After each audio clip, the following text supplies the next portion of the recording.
Today, we're diving into the practical side of capital structure, focusing on corporate finance. One key area we'll explore is mezzanine loans, which are a form of hybrid capital. These loans sit between senior debt and equity, giving companies a flexible financing option. Understanding how this hybrid capital fits into the mix is crucial because it affects the weighted average cost of capital, or WACC. By reshaping the WACC, mezzanine financing plays a significant role in a company's overall financial strategy. A mezzanine loan is a type of financing that falls between senior debt and equity in the capital structure. Essentially, it's a hybrid layer that combines elements of both debt and equity. Because it carries more risk than senior debt, it typically offers higher returns to investors. This makes mezzanine financing an attractive option for companies looking to raise capital while balancing risk and reward. It's important to understand this middle position because it affects both the cost of capital and the control of the company. Here we see the capital structure broken down into three main layers: senior debt, mezzanine debt, and equity. At the top is senior debt, which has the highest priority in repayment, is secured, and generally has the lowest cost because it's the safest form of financing. It gets paid back first in case of any financial issues. Next, we have mezzanine debt, which sits between senior debt and equity. This layer is subordinated, meaning it gets paid after senior debt, but before equity holders. It offers a hybrid return, higher than senior debt, but less risky than equity. Because mezzanine debt carries more risk than senior debt, its cost is higher, which can affect the overall cost of capital for a project or company. Finally, at the bottom, we have equity. Equity holders are the last in line to get repaid. So this comes with the highest risk, but also the highest potential upside if the company does well. The key takeaway here is that repayment priority decreases from the top down, and mezzanine debt plays a crucial middle role, balancing risk and return. Understanding the structure helps explain why mezzanine capital is priced higher than senior debt and can influence the overall cost of financing. Let's take a closer look at the core features of mezzanine loans. First, mezzanine debt is subordinated, meaning it ranks below senior debt but above equity in the capital structure. This positioning carries more risk than traditional bank loans, so it typically comes with a higher coupon rate to compensate investors. Another key characteristic is its flexible structure. Mezzanine loans often include payment in kind interest, or PIK, which allows interest to be paid in additional debt rather than cash, as well as other customized terms tailored to suit the specific deal. Additionally, mezzanine financing offers equity upside.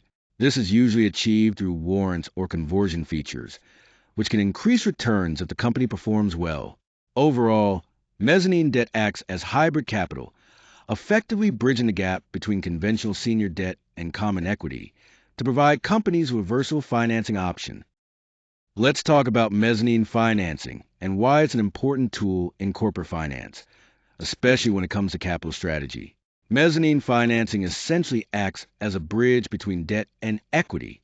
It provides flexibility, especially when senior debt has reached its limit, but sponsors want to avoid turning completely to equity funding. So why choose mezzanine financing? First, it helps fill the funding gap by offering more capital than senior lenders are willing to provide. This means companies can access the funds they need without relying solely on traditional debt or equity. Second, it preserves ownership. Unlike raising an equivalent amount through equity, mezzanine financing causes less dilution, which is crucial for existing shareholders who want to maintain control. Lastly, mezzanine financing supports growth deals effectively. It's particularly useful in scenarios like acquisitions, expansions, and buyouts, where additional capital and flexibility can make all the difference. Overall, it's a strategic choice that balances capital requirements with ownership and growth objectives. Here we have the core valuation formula for WACC, which stands for weighted average cost of capital. This formula helps us understand the overall cost a company incurs to finance its operations through both equity and debt. Looking at the formula, WACC equals a proportion of equity in the total capital structure, represented as E over V, multiplied by the required return expected by equity investors, or RE. Then we add the proportion of debt in the capital structure, D over V, multiplied by the pre-tax cost the company pays on its debt financing, RD, and this is further adjusted by 1 minus the corporate tax rate, TC. This adjustment accounts for the tax shield that debt financing creates. In simpler terms, E/V is how much of the company's capital comes from equity, while D/V is how much comes from debt. REA reflects what equity investors expect in terms of returns, and RD is the company's cost of borrowing before taxes. TC captures the benefit companies get because interest on debt is tax deductible. Overall, WACC represents the blended or average opportunity cost of capital, reflecting the mix of debt and equity financing. It's a critical concept in corporate finance because it serves as a hurdle rate for investment decisions and valuation. Understanding WACC helps us gauge whether new projects or investments are likely to generate returns above the company's overall cost of capital. The weighted average cost of capital, or WACC, is a crucial measure that blends four key inputs to determine a company's overall cost of capital. First, we have the return that equity holders expect, which compensates them for taking on residual risk. This is called the cost of equity, represented by RE. Then, there's the cost of debt, or RD, which is the effective interest rate the company pays on its borrowings. We also need to consider the tax shield, represented by TC, which adjusts the cost of debt, because interest payments are usually tax deductible. This makes borrowing slightly cheaper after accounting for taxes. Finally, the capital mix is essential. The weight of equity and debt in the company's capital structure, shown as E over V for the equity weight, and D over V for the debt weight. Each source is important in proportion to its share of total capital. Putting this all together, the core formula for WACC is RE times E over V, plus RD times 1 minus TC, times D over V.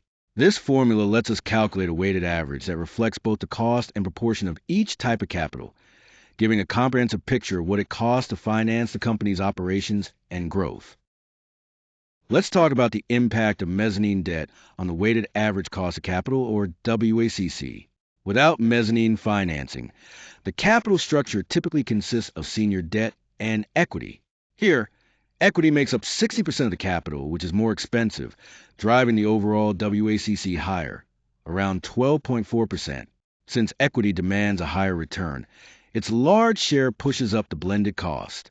Now, when we add mezzanine debt, a hybrid between debt and equity, it usually makes up about 20% of the capital stack, with senior debt remaining at 40%.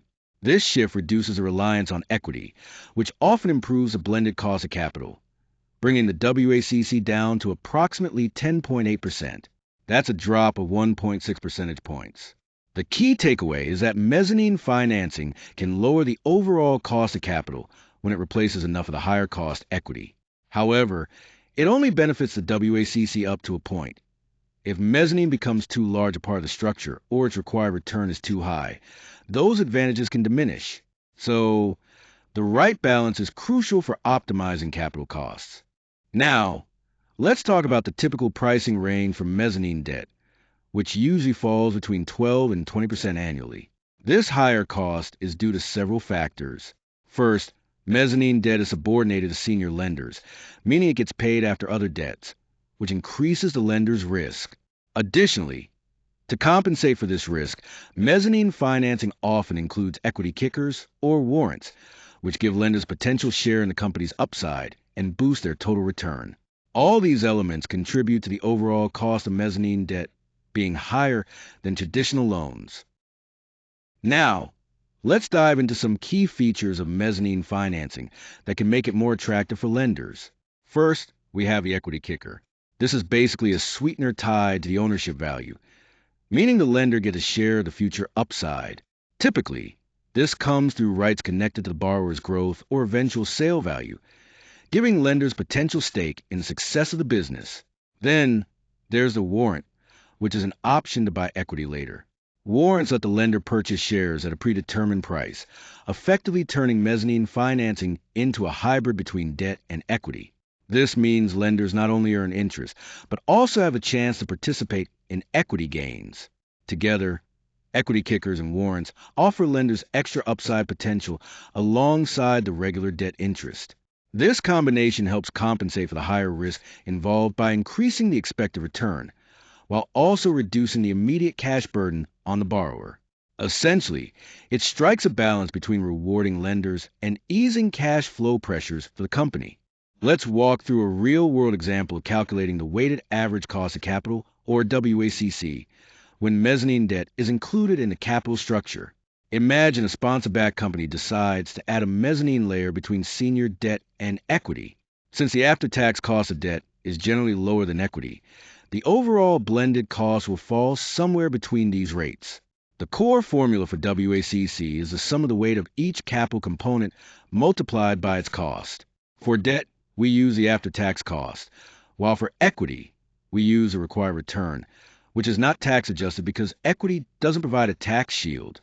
In this example, the capital mix is 45% senior debt, 15% mezzanine debt, and 40% equity. The input assumptions are 6.5% pre-tax senior debt, 13% pre-tax mezzanine debt, 18% cost of equity, and a 25% tax rate. First, the senior debt after tax cost is 6.5% multiplied by 1 minus 25%, which equals 4.875%. Its weighted contribution to WACC is 45% times 4.875%, or 2.19%. Next, mezzanine debt after tax cost is 13% times 1 minus 25%, giving 9.75%. Its weighted contribution is 15% times 9.75%, or 1.46%. Finally, equity cost is 18%, with no tax adjustment, and its weighted contribution is 40% times 18%, or 7.2%. Adding these weighted contributions together, the final WACC comes to approximately 10.9%. This example shows how including mezzanine debt affects the overall cost of capital by blending the cost between senior debt and equity. From a borrower's perspective, mezzanine capital offers some clear advantages and trade-offs. On the plus side, it's generally less expensive than issuing new equity, which is especially beneficial when the growth potential is valuable to existing owners. This means borrowers can raise additional funds without giving up as much ownership or control. Founders and sponsors can maintain their voting power and ownership concentration while still accessing extra capital. However, there are important trade-offs to consider. Mezzanine financing usually comes at a higher cost than senior debt, primarily because it carries more risk and is subordinate in the capital structure. This higher risk translates into higher interest rates or returns demanded by lenders or investors. Additionally, there's a risk of dilution through equity kickers, warrants, or conversion features, which can reduce future ownership stakes. Overall, mezzanine capital is best suited for borrowers who value flexibility and the ability to raise capital without surrendering full ownership, even if that means paying a premium over traditional bank loans. It's a strategic tool for those who prioritize control and growth potential over minimizing borrowing costs. From a lender's perspective, mezzanine financing presents a unique balance of pros and cons. On the benefit side, mezzanine lenders accept a weaker priority compared to senior debt, but in return, they enjoy the potential for materially higher returns. This is because mezzanine debt typically offers higher yields than senior loans, and features like pricing fees and payment-in-kind options can significantly boost those returns beyond what traditional loan spreads offer. Additionally, while mezzanine lenders are subordinated to senior debt holders, they still maintain priority ahead of equity investors, which provides a stronger position than common equity in the capital structure. However, these benefits come with notable risks. Since mezzanine debt has weaker protection, lenders face a higher default risk. If the borrower encounters financial stress, mezzanine lenders feel the impact sooner because senior lenders are paid first. Moreover, the recovery process after default can be longer and more uncertain for mezzanine lenders. Restructurings tend to be slower and less predictable, which can delay principal repayment and ultimately reduce the amount that lenders recover. So, while mezzanine lending offers a possibility of higher returns, it requires accepting greater risk and less security compared to senior debt.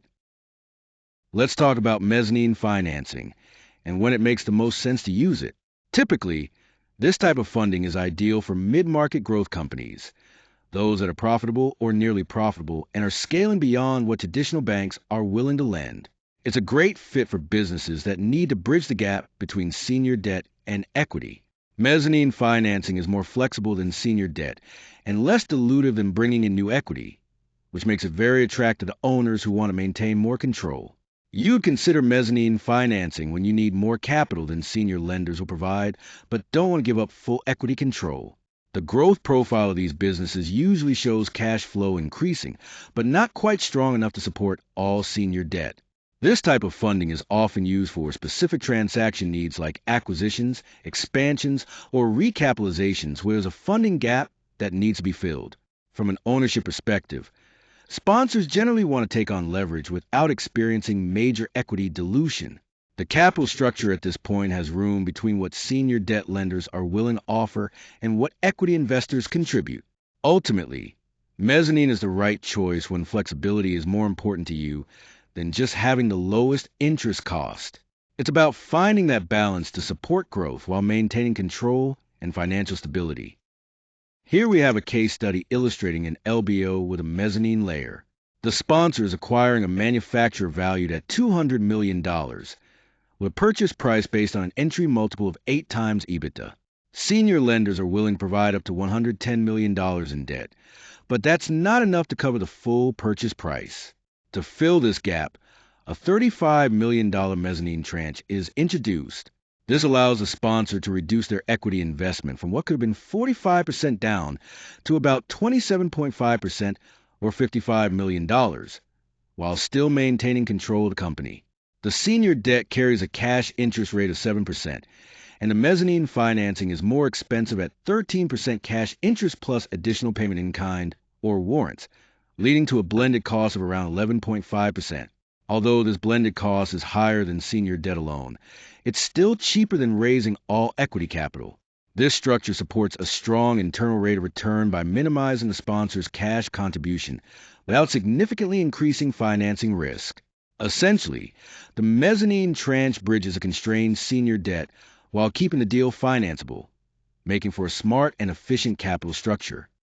To wrap up, mezzanine loans play a crucial role by filling the financing gap between senior debt and equity, especially when flexibility is more important than simply securing the lowest price. While mezzanine debt typically costs more than senior loans, it's still generally less expensive than pure equity, which can make the overall financing mix more efficient. The impact on the weighted average cost of capital, or WACC, depends on factors like the interest coupon, the tax advantages, and any equity participation that might come with a loan. When used wisely, mezzanine financing can drive growth, support acquisitions, or facilitate buyouts without causing immediate dilution of ownership. Ultimately, hybrid capital solutions like mezzanine debt are most effective when the structure aligns perfectly with the company's strategy. Not every business will need mezzanine debt, but for the right transaction, it can unlock new capacity, preserve control, and maintain a balanced capital stack.